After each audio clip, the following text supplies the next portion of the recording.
Okay. So we're going to talk about creating the Constitution today. So we had the Articles of Confederation, and they were kind of crappy. So here we go.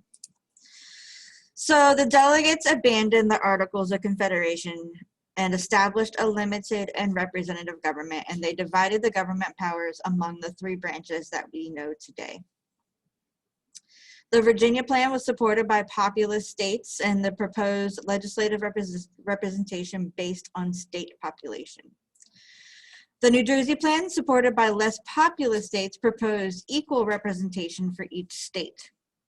The Connecticut Compromise had a two-part legislature with representation according to population in one part and 2 members from each state in the other. So that's how we have our Congress now. So the House of Representatives has representation from each state based on population. So we have 435 members in the House of Representatives because it's all based on state population. So that's another reason why this census is important, because in the past 10 years, Florida has gained 2 more seats in the House of Representatives because of population. And then the Senate is 100 people no matter what, because we have 50 states and it's 2 people from each state. Then we have the Electoral College system. It resolved disagreement over how the president should be elected. And we're going to get more into that when we go over the executive branch. Disputes over slavery. Compromises over slavery enabled the delegates to create a new government, but it did not resolve the issue. Under the 3-5 Compromise, 3/5 of the enslaved African Americans were counted for both representation and tax purposes. A 3rd compromise gave Congress the power to regulate foreign and interstate commerce and prevented the banning of the slave trade before 1808. The South's exports were protected by prohibiting Congress from imposing export taxes. The Federalists favored the Constitution, while Anti-Federalists, who feared a strong national government, opposed it. Anti-Federalists demanded a Bill of Rights to guarantee the citizens' freedoms. The Federalist Papers were written to defend the new Constitution in the ratification battle in New York. One of the new government's first actions was approval of the amendments, which then became known as the Bill of Rights. And the Bill of Rights are our first 10 amendments, which include freedom of speech, freedom of assembly, right to bear arms. Those are all the familiar ones to you guys. So let's see. Make sure I had nothing else for you guys. All right. So here is an interesting little video. Actually, I'm going to show you the boring one first, and then we'll end on the interesting one.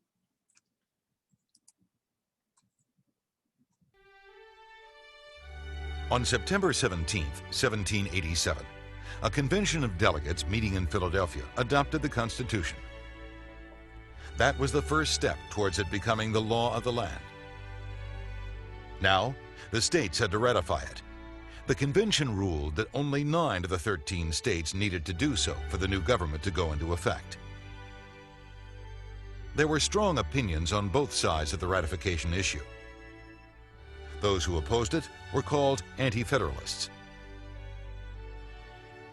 Their leading voices included George Clinton, the governor of New York, and Robert Yates, a convention delegate, also from New York.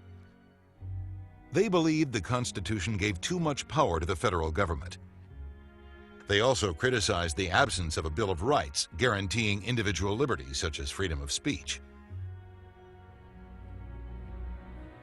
Those in favor of ratifying the Constitution were called Federalists.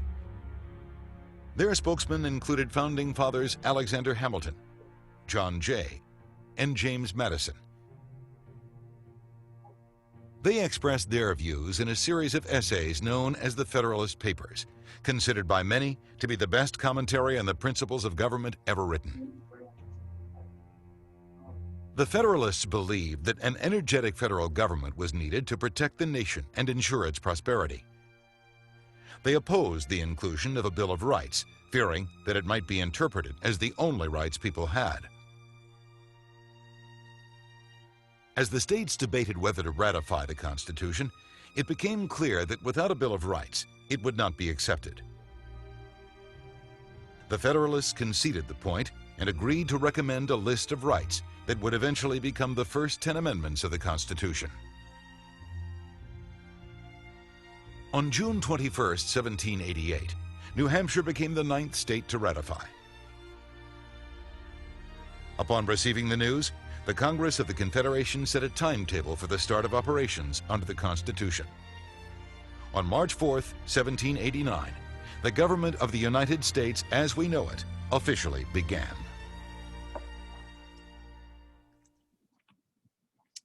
And so now I'll show you the more fun video. And this will be the last thing.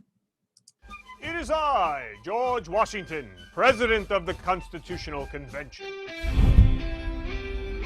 Our new nation, the United States of America, declared its independence from Britain on July 2nd, 1776, and earned its freedoms as the fruits of victory in the Revolutionary War.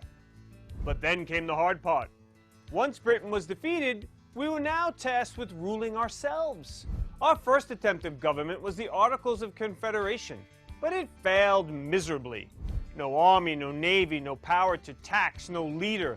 The weaknesses go on and on. For 5 months during this year of 1787, from May to September, we have met in secret at Independence Hall, enduring the sweltering Philadelphia heat to create a new document altogether, the United States Constitution. And after much debate and compromise, our new government is ready to be unveiled to the American people for ratification by the 13 states. However, 2 groups have emerged with opposing views on this new government. We are the Federalists, those of the Congress in favor of this new Constitution. We represent the urban city dwellers and are led by James Madison, Alexander Hamilton, and John Jay.